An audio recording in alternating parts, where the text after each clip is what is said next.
CHR to government, best reply to activism is to act on grievances.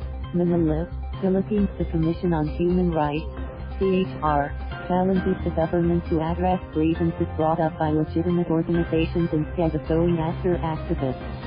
In the end, the best response to dissent is to effectively address legitimate grievances, and demonstrate that the government is working to the best interests of every Filipino, thereby also dispelling any call to topple any administration, Guia said in a statement on Thursday.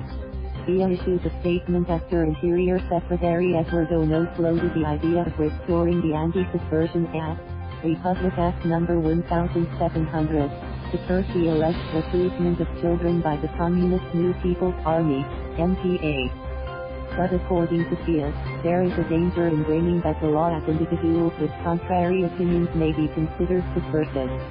Restoring the Anti-Subversion Act would also mean that affiliation with the Communist Party of the Philippines, CPP, would be illegal.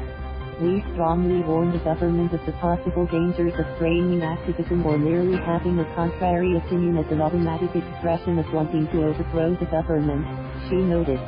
This is a very limited view of how a democracy works. We remind the government that mere association in this case, to any leftist organization, is not a crime, she added.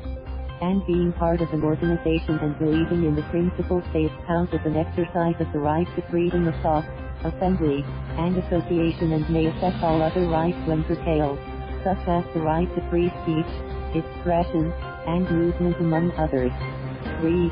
Accusations of recruiting child warriors were bolstered when Senator Ronald de la Rosa, a former Philippine National Police, PNP, chief, presented parents who claimed that their children had been kidnapped and brainwashed into fighting against government forces. However, a student who was allegedly taken away by party-list group Anakbayan showed up to prove that she was never kidnapped and that her decision to move away from home was a personal one.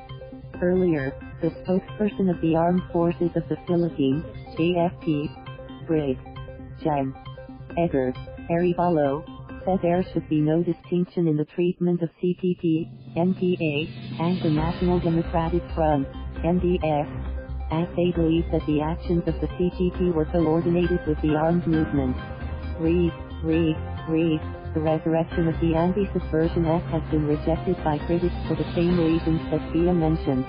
Even Justice Secretary Menardo Guevarra said that affiliation with CPP could not be considered a crime unless they venture into the armed struggle.